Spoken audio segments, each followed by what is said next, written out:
রচনা ব্যানার্জি চোখে জল ফেললো, ঋতুপর্ণা সেনগুপ্ত শঙ্খ বাজলো, সেটা নিয়ে প্লিজ সমালোচনা করবেন, এটা আপনাদের শোভা পায় না। নমস্কার দোস্ত, আর একটা তারকাটা লেভেলের ভিডিও আপনাদের জন্য বানাতেই হলো। তার কারণ রচনা ব্যানার্জির ওই দিনের সেই মরা কান্না নিয়ে আমরা যারা ভিডিও বানিয়েছিলাম, বা যারা তার ওই কথাগুলো মানে আর কি কান্নাকাটি নিয়ে যারা কটাক্ষ করেছিল, তাদের নাকি ইনাদের মতো শিল্পীদেরকে নিয়ে সমালোচনা করা শোভা দেয় না। আমাদের মতো শিল্পীদের নিয়ে সমালোচনা করা এটা আপনাদের শোভা দেয় না। বুঝতে পারছেন ঠেলাটা, যে ইনাদের মতো শিল্পীদেরকে নিয়ে কটাক্ষ করা কখনোই শোভা দেয় না।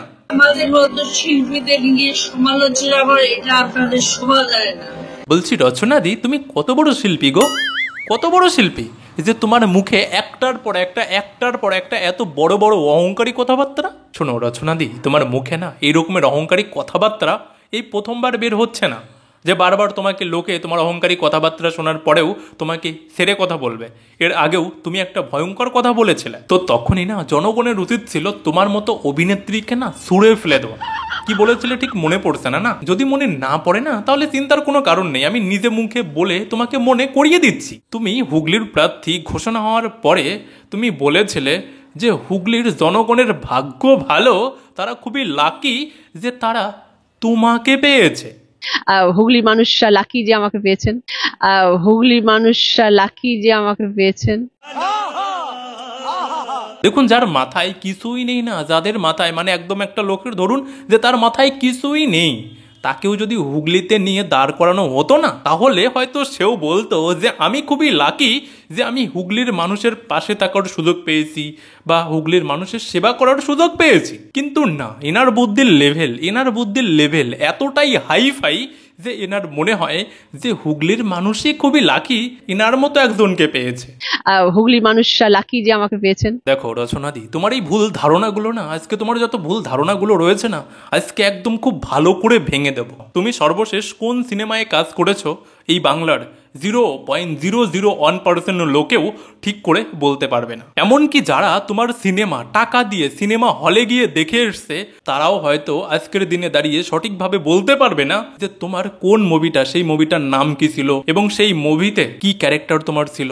তারাও হয়তো আজকের দিনে সঠিক করে মানে আর কি সঠিকভাবে বলতে পারবে না। তো এর পরেও তোমরা এমন কি শিল্পী হয়ে গেছো, তুমি, ঋতুপর্ণা, আরো অনেকেই আছে, তো তোমাদেরকে এই রকমের যারা আর কি নিজেরা মনে করো যে বিশাল বড় শিল্পী, তো তোমরা এমন কি শিল্পী হয়ে গেছো যে তোমাদের কর্মকাণ্ড নিয়ে কেউ সমালোচনা করতে পারবে না, কটাক্ষ করতে পারবে না, সেটা করা তাদেরকে শোভা দেবে না।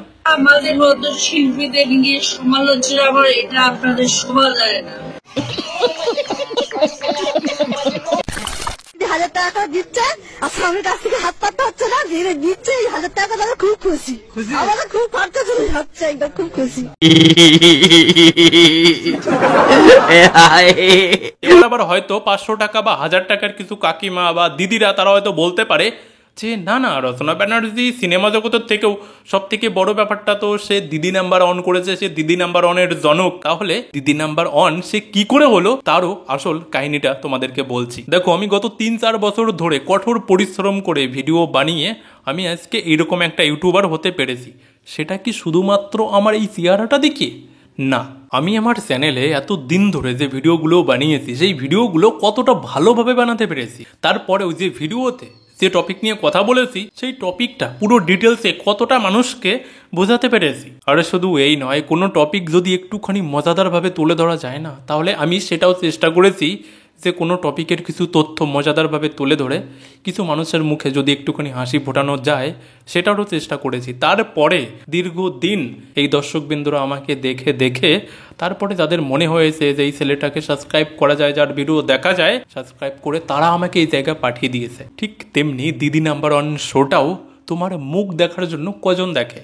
তুমি ওই শোতে যাদেরকে নিয়ে আসো শুধুমাত্র তাদের ঘটনা বা তাদের কার্যকলাপ দেখার জন্যই লোকে দেখে। কারণ যাদেরকে তুমি নিয়ে আসো না, তাদের গত জীবনে ঘটে যাওয়া কিছু ঘটনা, কিছু দুর্ঘটনা এমনভাবে মানুষের সামনে প্রেজেন্ট করো যেন মনে হয় কি না কি ঘটেছে বা কি না কি হয়েছিল। মানুষ আজকের দিনে মানুষের জীবনে প্রায় 100টা মানুষের মধ্যে 80-90% মানুষের জীবনেই এমন না এমন কোনো দুর্ঘটনা ঘটে রয়েছে, যেগুলো তুমি যেভাবে তোলো আমরাও যদি তুলি না, তাহলে জনগণের মানে আর কি যারা দেখবে তাদের চোখে জল চলে আসবে। তবে হ্যাঁ, কিছু মানুষের দুর্ঘটনাটা একটুখানি আলাদা রকমেরই হয়, যাদের কাহিনী সত্যিকারেই খুবই বেদনাদায়ক হয়। আর তুমি সেই সুযোগটাই নাও তোমার শোতে, তাদেরকে নিয়ে এসে তুমি তাদের বেদনাদায়ক ঘটনার কাহিনী এমনভাবে প্রেজেন্ট করো যার কারণে তোমার ওই শোর দোকানটা গরম হয়ে থাকে। আর এই কারণে তুমি নিজেকে বিশাল বড় শিল্পী মনে করো, আর সেই জন্য তোমাকে নিয়ে মানে তুমি এত বড় শিল্পী যে যাকে নিয়ে কোনো রকমের কোনো সমালোচনা করা যাবে না, না? আমাদের মতো শিল্পীদের নিয়ে সমালোচনা করে এটা আপনাদের শোভা যায় না। মাথাটা গেছে। তো আমার দর্শকবৃন্দরা, এনার এই অহংকারটাকে ভাঙার জন্য হালকা করে যতটা দিলাম, ঠিক আছে তো? যদি ঠিক থাকে তাহলে এনার আরও একটা ভুল ধারণা চলুন ভেঙে দিই। পুলিশ হয়েছে বলেই কিন্তু পুলিশ দুদিনের মধ্যে সেই দোষীকে ধরেছিলেন, এবং পুলিশ সব সময়, পশ্চিমবাংলার পুলিশ সব সময় সুবিচার করেন এবং সর্বসময় তারা কাজ করে। এটা হচ্ছে এনার আরও একটা ভুল ধারণা যে পশ্চিমবাংলার পুলিশ নাকি সবসময় সুবিচারই করে। সব সময় পশ্চিমবাংলার পুলিশ সব সময় সুবিচার করেন। ঠিকই বলেছে ইনার হিসেবে কথাটা একদম ঠিকই বলেছে। বাংলার পুলিশ, পশ্চিমবঙ্গের পুলিশ সবসময় সুবিচার করে, কিন্তু সবার জন্য করে না। উনি কিন্তু ভুল কিছু বলেনি, ইনার হিসাবে একদম ঠিক বলেছে। যদি ইনি বলতো যে পশ্চিমবাংলার পুলিশ সবসময় সবার জন্য সুবিচার করে, তাহলে ভাবতাম যে হ্যাঁ ইনি কিছু ভুল বলেছে, কিন্তু না, ইনি ভুল বলেনি। ইনি কি বলেছে যে পশ্চিমবাংলার পুলিশ সবসময় সুবিচার করে। তো কাদের জন্য করে?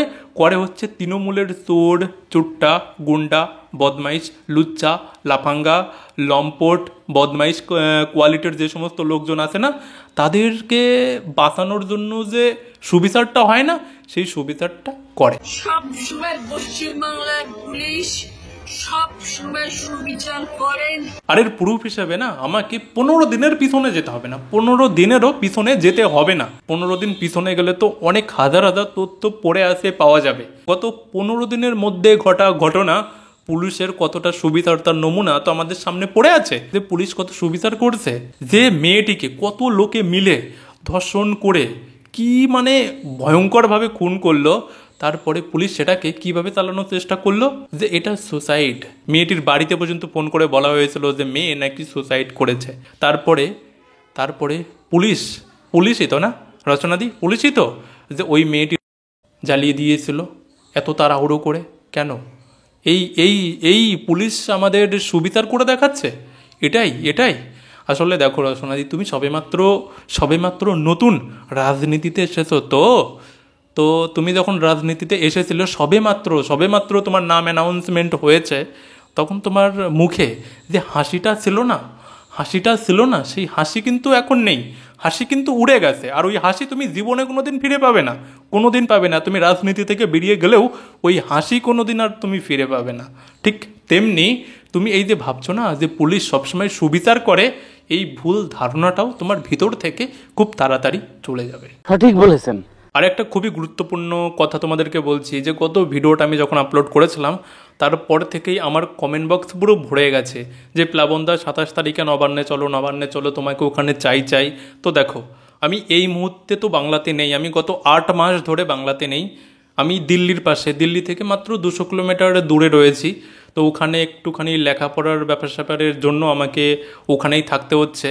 তো এই মুহূর্তে তো আমাকে কলকাতাতে যাওয়া সম্ভব নয়। তারপরেও আমি এই ব্যাপারটা নিয়ে 27 তারিখে যা কিছু হতে চলেছে সেই ব্যাপারটা নিয়ে আমি আজকের দিনে দাঁড়িয়ে কোনো কথাই বলবো না। 26 তারিখ বিকেল পর্যন্ত আমাদের পশ্চিমবঙ্গে কি হচ্ছে, বাংলায় কি হচ্ছে, সেই সমস্ত ঘটনা দেখব। 26 তারিখ সন্ধ্যার সময় আমি তোমাদেরকে একটা আপডেট দেব যে আমি কি করব। যদি যাওয়া আমার সম্ভব হয় তাহলে আমি সেটাও ওই ভিডিওতে জানিয়ে দেবো, যদি সম্ভব না হয় সেটাও জানিয়ে দেবো। এবং তোমরা যারা যেতে চাইছো তাদেরকেও কিভাবে যাওয়া উচিত আমি 26 তারিখ সন্ধ্যার সময় তোমাদেরকে অ্যাটলিস্ট একটা ছোট্টখাট্ট একটা ভিডিও বানিয়ে একটা ছোট্ট মেসেজ তোমাদেরকে দিয়ে দেবো। তো আপাতত আমার তরফ থেকে এটাই আপডেট, এর বাইরে আর এক্সট্রা কিছুই নেই 27 তারিখের জন্য।